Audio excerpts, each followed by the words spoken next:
La sequía extrema en Irak reveló una ciudad palaciega de 3.400 años sepultada por el río Tigris. Una ciudad entera de la era de bronce emergió del río Tigris, al sur de Irak, que se mantuvo oculta durante más de 3 milenios debajo del agua. El sur de Irak es una de las regiones más afectadas por la crisis climática. Para evitar que los cultivos se sequen, los agricultores locales han optado por extraer volúmenes considerables de agua del río Tigris, que nunca había estado tan seco en milenios, específicamente del embalse de Mosul, una de las reservas de agua dulce más importantes del país. Bienvenidos a un nuevo vídeo. Si te gusta este tipo de contenido, suscríbete a nuestro canal, es gratis. Comencemos. Aunque los tiempos cambian a la misma velocidad que el propio caudal del río, represado ya desde el nacimiento en Turquía y cada vez más menguado, se cree que fue hasta 7 veces mayor en la antigüedad. No solamente el gran río ha modificado su fisionomía y las ciudades que se asentaron en sus orillas se han convertido en polvo, también los nómadas de la región han troncado su vida, sin cortapisas como el horizonte estepario. El Éufrates medio y el río de Jabur, su principal afluente, han sido durante siglos el hábitat de grupos árabes musulmanes, pero también cristianos y judíos, y de kurdos y turcumanos, que viven en la fértil planicie de Yeziré, en el noreste de Siria, junto a la frontera con Irak. De estas regiones proceden las tribus más antiguas y con las tradiciones más arraigadas. El río Éufrates arropa junto con su eterno vecino el Tigris, el creciente fértil, la cuna de la civilización. Es el latido de la estepa en la que se escribió el capítulo más antiguo de la historia, Mesopotamia. Más de 600 kilómetros de fertilidad y de respiro que entrelazaban retazos muy largos de historia en la que también caben griegos, romanos, bizantinos y árabes.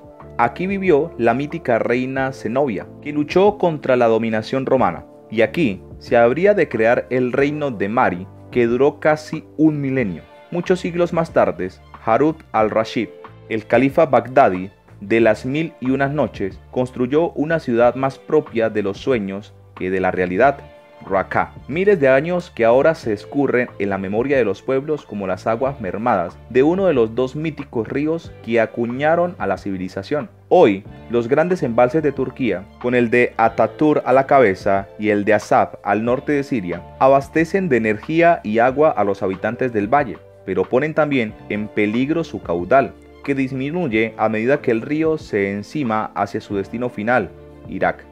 La contaminación de las aguas y los faraónicos proyectos hidráulicos de Turquía, cuyas obras ya han reducido en un 40% el caudal sirio, crean tensiones entre los tres estados, cuyo entendimiento en la materia de distribución del oro azul es más táctica que explícita. Los acuerdos existen en teoría, y no siempre consigue satisfacer a los tres. La extracción excesiva mediante bombeo y canalizaciones perjudican su caudal, y la agricultura de secano se ha sustituido en algunas zonas por el cultivo intensivo de maíz y del algodón, uno de los que más regadío requieren y de los que más contamina. Aún así, el Éufrates sigue desamparando belleza y ensoñación a quienes se disponen a recorrerlo. La gran arteria tonificada, el paisaje árido del noreste sirio, y siembra las poblaciones ribereñas de pequeñas eras plantadas de sandías y de melones, viñas y cereales. Bien regalan su abundancia a quienes aún pescan con artes tradicionales. Por la sequía intensa que está sufriendo el río Tigris, una ciudad construida hace 3.400 años, apareció al sur de Irak. Al centro de esta, los arqueólogos de la University of Tübingen encontraron un palacio antiguo perfectamente conservado, bajo el cobijo del río Tigris. A lo largo de los caudales del Tigris y el Éufrates se cimentaron las bases de las primeras civilizaciones poderosas de la humanidad. Algunas de las ciudades más activas a nivel económico, comercial y político se erigieron al margen de estas dos corrientes fluviales. Aún hoy, a pesar de la sequía, son dos de las más nutridas en Medio Oriente. Tal fue el caso de la ciudad reciente encontrada al sur de Irak, antes cubierta bajo el cobijo del río Tigris. No se tenía registro de las estructuras que antiguamente sirvieron como palacios y murales. Según los hallazgos del equipo de la University of Tübingen, en colaboración con la Organización de Arqueología de Kirguistán, los arqueólogos encontraron lo siguiente. La ciudad incluía un palacio de paredes conservadas a altura de 7 metros. En el interior había cámaras que alguna vez habían sido decoradas con murales pintados, según explican los arqueólogos en un comunicado. Los científicos a cargo del proyecto de investigación convinieron referirse al sitio como Kemune. A partir de las dataciones realizadas sobre los vestigios, explica Life Science, es posible que el asentamiento haya alcanzado su auge durante el Imperio Mitanni, reino del cercano oriente que gobernó partes de Siria y del norte de Mesopotamia, desde el siglo XV hasta el siglo XVI a.C. Otro ejemplo es la colonia de Tel Kamul, donde emergieron varios yacimientos del 3000 a.C. y 4000 a.C. Estos yacimientos habían sido explorados antes de que se llenase el embalse en el marco de una campaña internacional para salvar el patrimonio que iba a ser cubierto por las aguas tras la construcción de la presa. Pero con el reciente retroceso del área inundada, ha surgido también el Tel Meribet, con restos de 9000 a.C., y donde se construyó la que es históricamente considerada la primera muralla siria en la zona, de unos 11.000 años de antigüedad.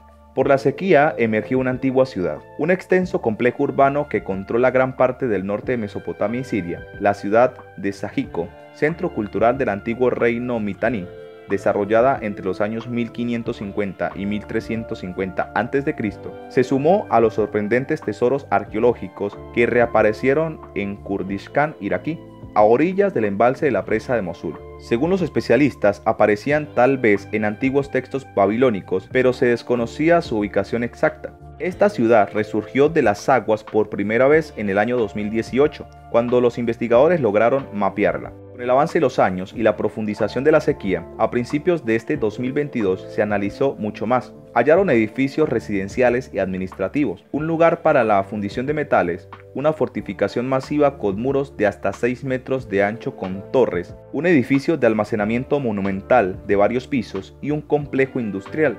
Los arqueólogos trabajaron bajo presión para excavar y documentar rápidamente al menos una parte de esta ciudad antes de que volviera a sumergirse.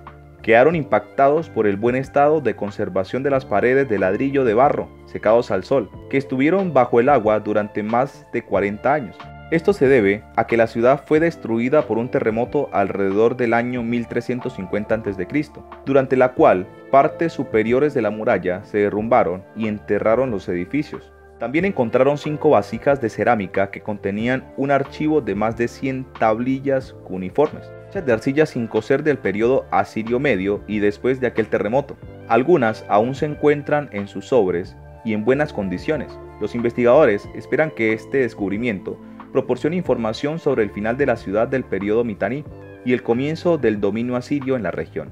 Para evitar el deterioro cuando el nivel del agua vuelva a subir, los edificios excavados se cubrieron completamente con láminas de plástico, relleno de grava como parte de un extenso proyecto de conservación financiado por la Fundación Gerda Helke.